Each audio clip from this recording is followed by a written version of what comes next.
No te desprecies por resistir. No minimices tu fuerza por seguir respirando. No subestimes la fe que te mantiene en pie, aunque todo dentro de ti quiera caer. Porque quiero que entiendas algo. El hecho de que sientas dolor no significa que estés roto. El hecho de que tengas miedo no significa que seas débil. El hecho de que estés atravesando una tormenta no significa que estés solo. Hay un Dios que no necesita espectáculo para estar presente, que no exige perfección para acercarse, que no pide máscaras para tocar tu alma. Él entra donde nadie más entra. Él ve lo que nadie más ve. Él escucha los suspiros que ni tú entiendes. Y hoy, mientras el mundo corre, mientras las pantallas distraen, mientras el ruido intenta ahogarte, yo quiero ser esta pausa, este espacio, esta voz que no viene a juzgarte, sino a recordarte algo que tu alma ya sabe, que no estás terminado, que no eres un caso perdido, que no eres la suma de tus errores, que no eres el resultado de lo que otros dijeron de ti. Eres mucho más que eso. Eres historia en construcción. Eres propósito en medio del proceso. Eres posibilidad viva, incluso en tu momento más frágil.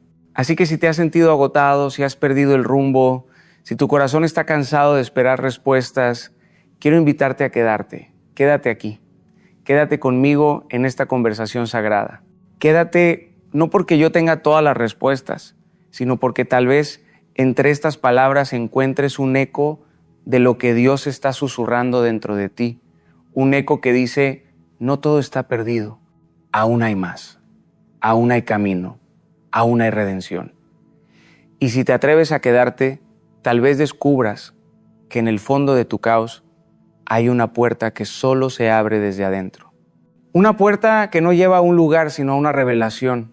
Que lo que estás atravesando no vino para destruirte, sino para despertar algo que aún no conocías de ti. Algo sagrado, algo eterno, algo que el dolor no podrá apagar. No siempre se trata de cuántas veces has caído, sino de lo que descubres cuando estás en el suelo. Porque cuando todo se derrumba, cuando la estructura que sostenía tu mundo se desploma como castillo de arena, lo que queda no es la ruina, es la verdad. La verdad de quién eres sin filtros, la verdad de lo que realmente crees, la verdad de a quién acudes cuando ya no hay nadie más. Yo estuve ahí. No te hablo desde una teoría, te hablo desde el polvo. Desde ese momento exacto en el que sentí que mi vida no tenía más dirección que el abismo. Había dado todo. Había amado hasta doler. Había confiado en promesas que terminaron siendo humo. Y me encontré solo, vacío, gritando hacia un cielo que parecía callado. ¿Alguna vez has sentido eso? Esa sensación de que Dios se ha ido de vacaciones justo cuando más lo necesitabas. Esa duda punzante que te susurra, tal vez fuiste olvidado, tal vez ya no importas, tal vez esto es lo que mereces. Son voces crueles, pero suenan tan reales en medio del quebranto. Y en esos días uno empieza a creer que el dolor es el único idioma que le queda, que la tristeza es la única casa donde aún es bienvenido. Pero quiero contarte algo que solo descubrí cuando ya no tenía nada que ofrecer. Incluso en el fondo más profundo hay una llama que no se apaga, pequeña, silenciosa, frágil, pero viva. Una llama que no viene de ti, pero que vive en ti. Una chispa divina que no depende de tu fuerza, ni de tu rendimiento, ni de tu fe perfecta. Esa llama es gracia, es presencia.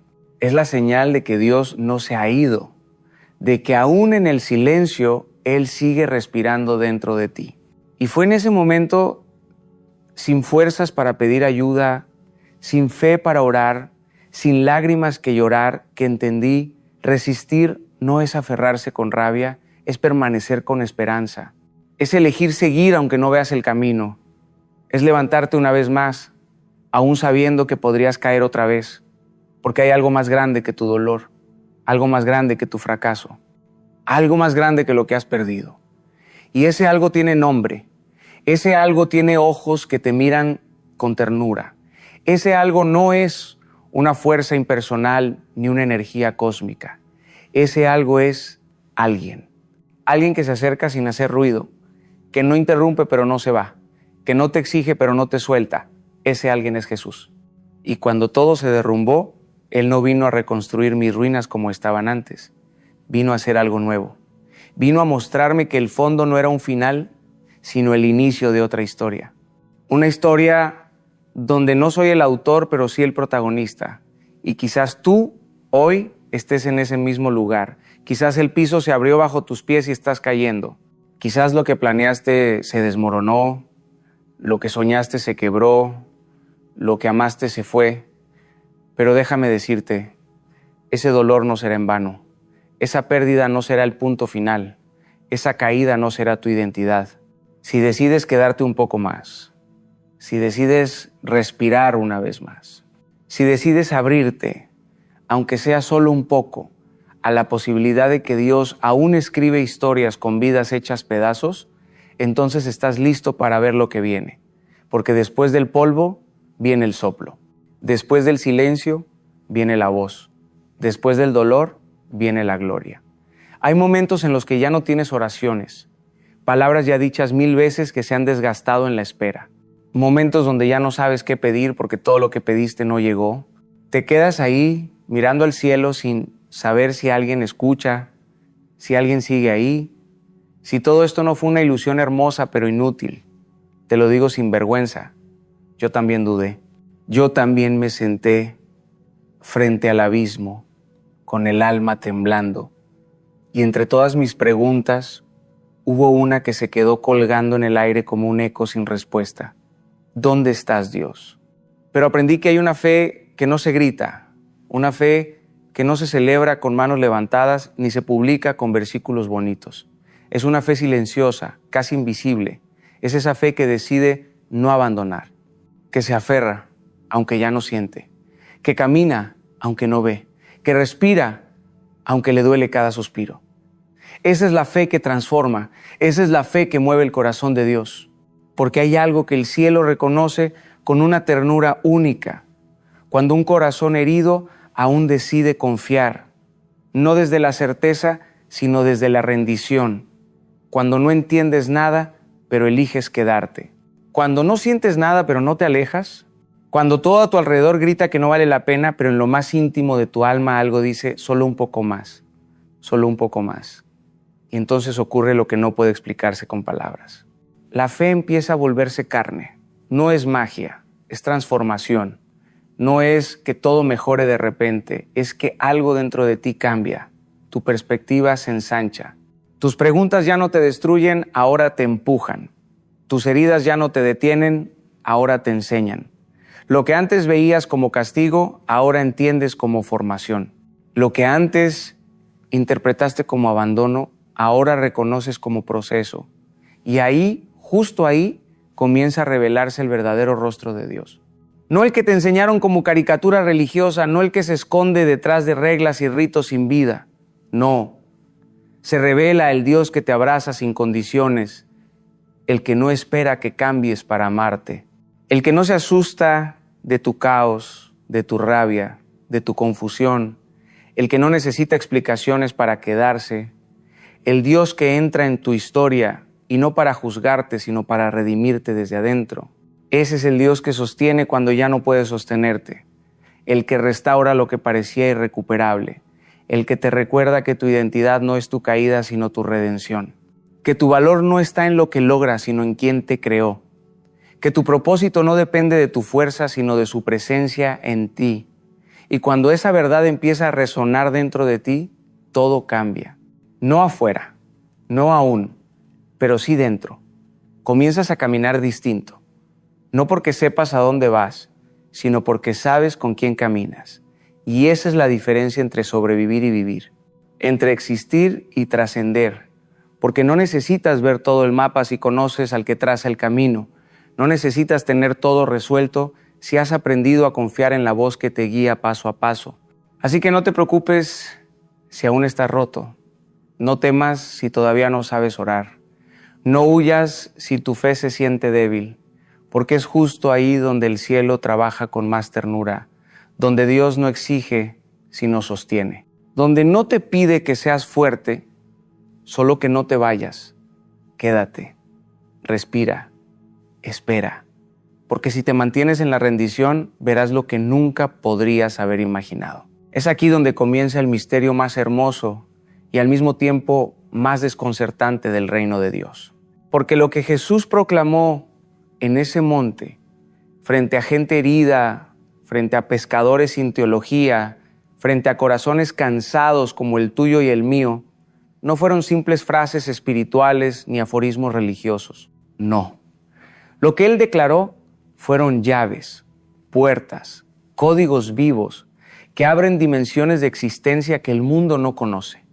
Él no vino a darnos consejos para vivir mejor, vino a mostrarnos cómo vivir de verdad. Y lo hizo al revés de todo lo que este sistema grita.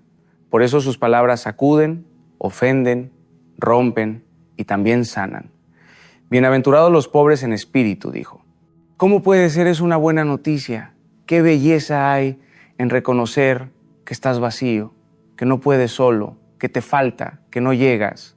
Pero Jesús no estaba premiando la miseria, estaba revelando el valor de la humildad, de la dependencia, de la rendición. Porque mientras tú creas que puedes solo, que entiendes todo, que controlas todo, no hay espacio para que Dios actúe.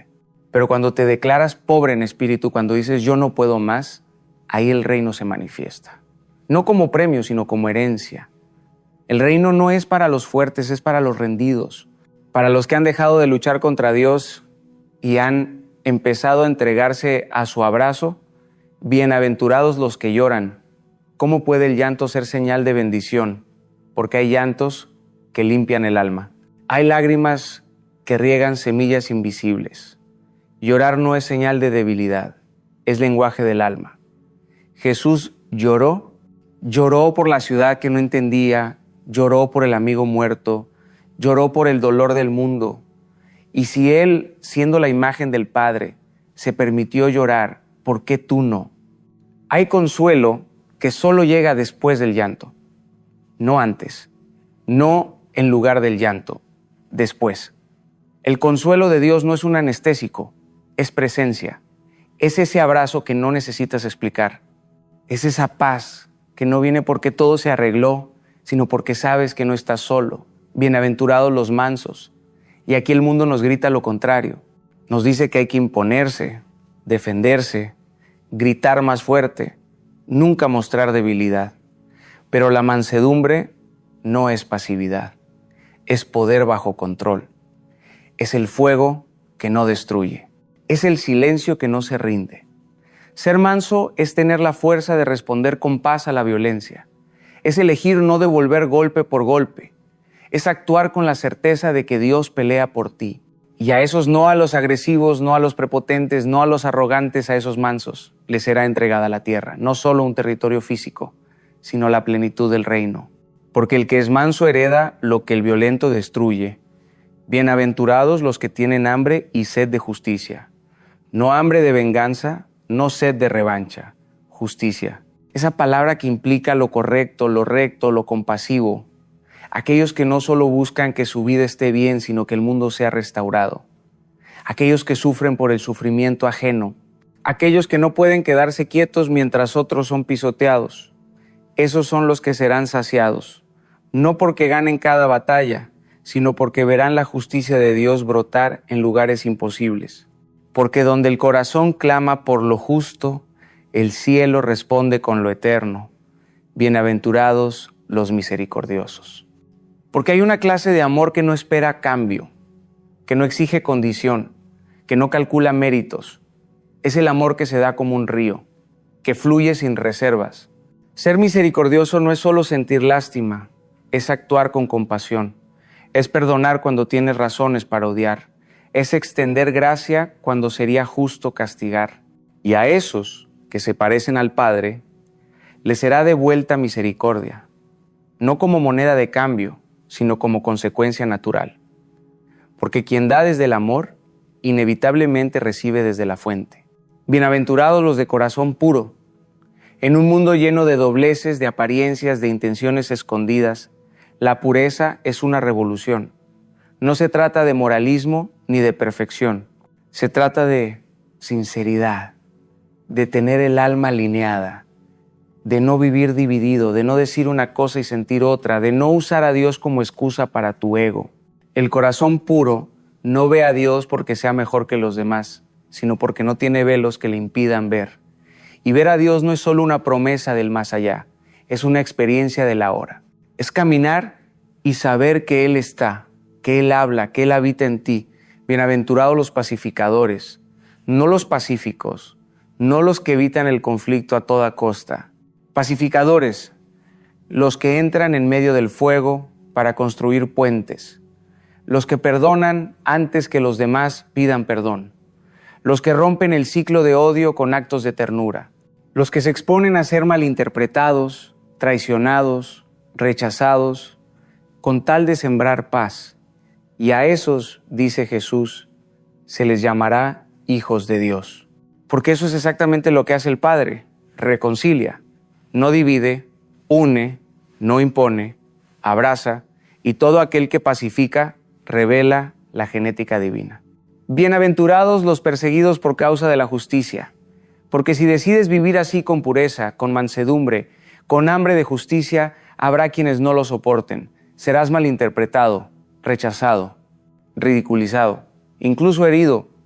Pero el reino de los cielos te pertenece, no como consuelo, sino como identidad, porque tu fidelidad, aunque te cueste, te conecta con el cielo, porque lo que tú siembras con lágrimas hoy, otros lo cosecharán con gozo mañana. Porque nada que se hace por amor en el nombre de Dios queda sin respuesta. Estas bienaventuranzas no son frases para colgar en la pared, son llamados a vivir de forma radicalmente diferente. Son mapas para el alma que anhela más. Son promesas que no caducan. Son pruebas de que el reino de Dios está cerca, tan cerca como tu próxima decisión. Todo ese llamado de Jesús, no monte, no termina en ti. No es solo para tu sanidad, no es solo para que tú te levantes, llores y encuentres consuelo. No, hay algo más. Porque cuando el reino toca tu corazón, transforma no solo tu historia personal, transforma tu presencia en el mundo. Y eso es lo que Jesús declara con una claridad cortante. Ustedes son la sal de la tierra, ustedes son la luz del mundo. Y cuando Él dice ustedes, no está hablando de seres extraordinarios. No está hablando de teólogos perfectos, ni de santos de vitral. Está hablando de gente común, de corazones rotos, de personas como tú. Personas que dudan, que fallan, que tienen miedo, pero que han decidido creer, que a pesar de todo han dicho sí. Y ese sí es suficiente para incendiar el mundo. Ser sal es mucho más que dar sabor. Es preservar, es impedir que el mundo se pudra en su odio, en su indiferencia, en su cinismo. La sal no se ve, pero se siente. Así debe ser tu vida. Que en tu trabajo, en tu familia, en tu entorno, la gente diga no sé qué es, pero cuando Él está todo cambia. Cuando ella habla, algo en mí se mueve. Cuando esa persona actúa, hay algo diferente que no puedo explicar. Ser sal es estar en contacto. La sal que no toca, no sirve. No es fe para encerrar en templos ni en discursos teológicos. Es fe encarnada. Es amar al que nadie ama. Es cuidar al que todos descuidan. Es resistir con dignidad cuando otros ceden al egoísmo. Y si la sal pierde su sabor, ¿para qué sirve? Jesús lo dijo con fuerza. Si tu fe no transforma tu entorno, entonces no está viva. No te salvas para esconderte, te salvas para preservar lo que el mundo está perdiendo. Y luego está la luz. Ustedes son la luz del mundo, dijo Jesús, como una sentencia, no como una sugerencia. Porque cuando has sido tocado por la gracia, no puedes seguir viviendo en sombras. No puedes callar lo que viste. No puedes apagar lo que arde. La luz no compite con la oscuridad, la vence. No con violencia, sino con presencia. No con discursos, sino con ejemplo. No con gritos, sino con claridad. Una ciudad en lo alto no se puede esconder.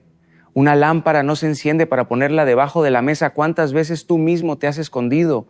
¿Por miedo, por rechazo, por creer que aún no estás listo? ¿Cuántas veces tu voz se quedó atrapada en la garganta porque pensaste, ¿quién soy yo para hablar de Dios? Pero no entiendes. No se trata de quién eres tú. Se trata de quién es Él en ti. No se trata de lo que sabes, se trata de lo que viviste. Cuando tu historia está marcada por el amor de Dios, tienes una luz que el infierno no puede apagar.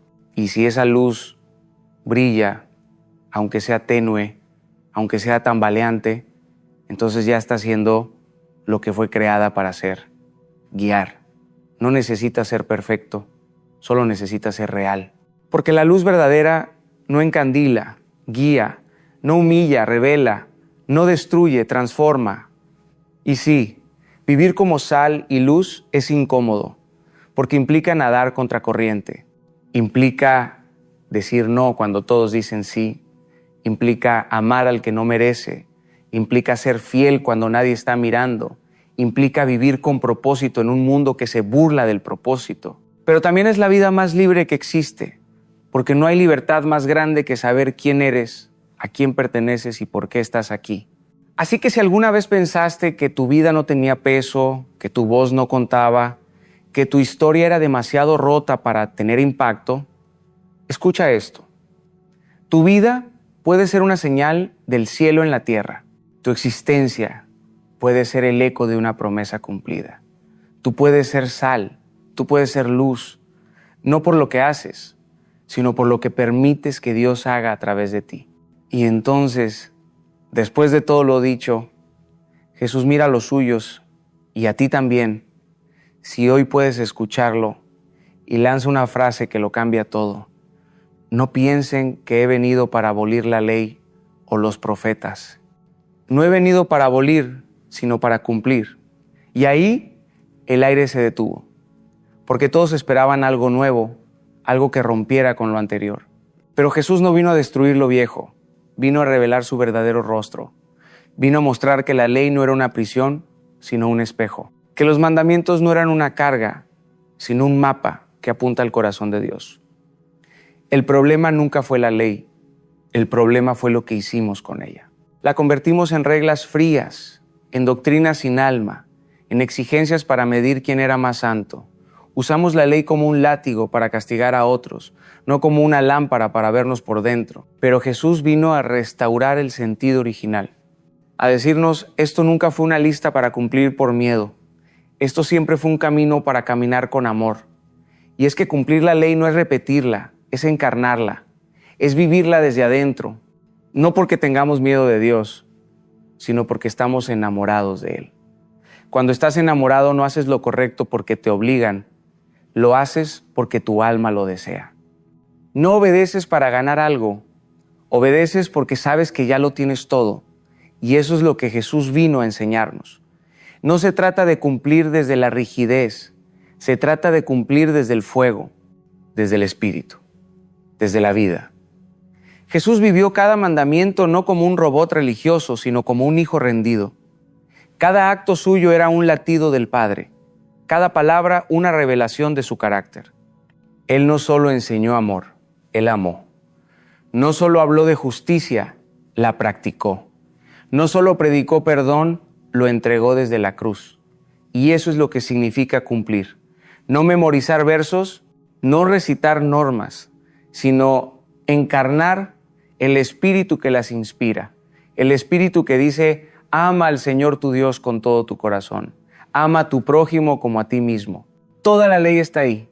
Y si tú quieres saber si estás cumpliendo la ley, no mires tus listas de reglas. Mira tu capacidad de amar. Mira cómo respondes cuando no te aplauden. Mira si eres justo cuando nadie te observa. Mira si puedes perdonar sin que te lo pidan. Mira si puedes servir sin que te lo agradezcan. Mira si puedes callar para no herir, hablar para levantar, corregir sin aplastar. Eso es cumplir la ley, no desde fuera, desde adentro. Porque el reino de Dios no se construye con obediencia forzada, sino con transformación interior. No es el que aparenta santidad el que conoce a Dios, es el que camina con Él en lo secreto. Es el que lucha en silencio, el que cae y se levanta, el que llora y sigue creyendo, el que ama cuando nadie lo ve. A ese el cielo llama hijo. A ese Jesús le dice, tú estás cumpliendo la ley, así que no te preocupes si no tienes todo claro, si aún estás en proceso, si todavía hay partes de ti que necesitan luz. No se trata de perfección inmediata, se trata de un corazón disponible, de una vida abierta, de un alma que dice: no lo entiendo todo, pero quiero seguirte. No tengo todo resuelto, pero quiero obedecerte. No soy perfecto, pero sé que tú eres suficiente. Y ese sí, dicho entre lágrimas o entre dudas, es suficiente para que la ley se cumpla en ti. No por lo que haces, sino por lo que Él está haciendo dentro de ti. Hasta aquí, quizás puedas pensar que el reino es solo un consuelo para el que sufre, una esperanza para el que cae, una promesa para el que aguanta.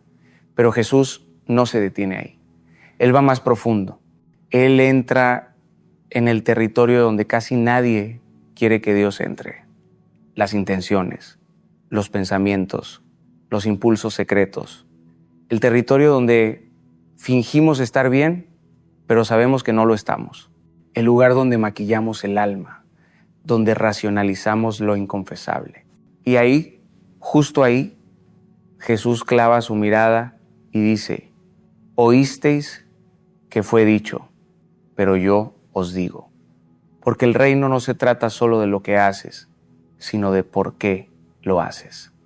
No se trata solo de evitar el pecado visible, sino de confrontar el pecado invisible, el que se esconde detrás de la sonrisa, el que se oculta en tus pensamientos, el que nadie ve, pero tú sabes que está ahí.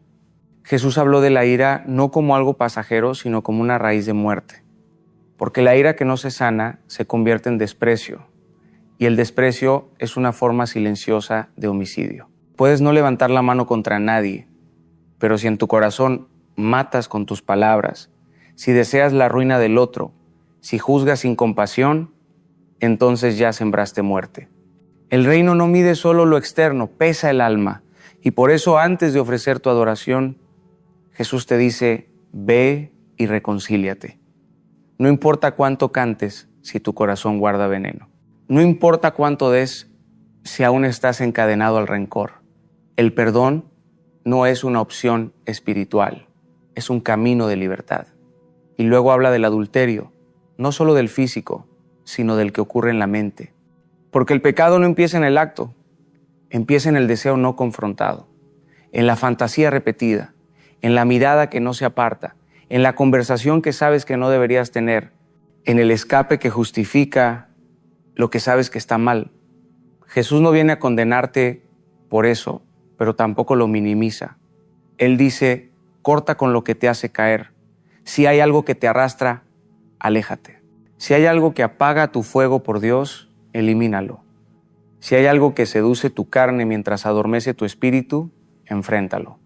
No por miedo al infierno, sino por amor al cielo. Porque tu pureza no es represión, es protección. No es castigo, es cuidado. Dios no quiere privarte de placer, quiere preservarte del dolor que viene cuando llamas libertad a lo que te encadena. Jesús sigue con los juramentos y dice algo tan simple pero tan poderoso: que tu sí sea sí y tu no sea no, porque la integridad no necesita adornos, la verdad no necesita espectáculo. Cuando tu corazón está limpio, tus palabras son suficientes. No necesitas prometer lo que ya deberías vivir. No necesitas impresionar a nadie, solo ser coherente, solo ser transparente, solo dejar que tu vida hable más fuerte que tus labios, porque en un mundo lleno de promesas vacías, tu fidelidad puede ser un acto profético. Y por último, llega la enseñanza más radical, la que corta como una espada, la que parece imposible. Amad a vuestros enemigos, no ignores, no toleres, no soportes. Ama, ora por los que te persiguen, bendice al que te maldice, responde con bien al que te hace mal. ¿Cómo se hace eso? No se hace, se permite, no se logra por esfuerzo humano, se rinde, se entrega, porque solo un corazón transformado por el amor de Dios puede amar de esa manera. Y cuando lo haces, algo sagrado ocurre. Rompes el ciclo del odio, desactivas el veneno, te liberas de la cárcel emocional del rencor, dejas de ser víctima, dejas de ser rehén y te conviertes en hijo, no hijo por religión, hijo por semejanza, porque eso es lo que hizo Jesús en la cruz. No gritó venganza, gritó perdón, no pidió justicia inmediata, entregó gracia eterna, no maldijo a sus verdugos, los bendijo con su sangre. Y si Él vive en ti, entonces ese amor también puede vivir a través de ti. Esta es la ética del reino, una ética imposible para el hombre natural, una locura para la lógica humana. Pero una revolución espiritual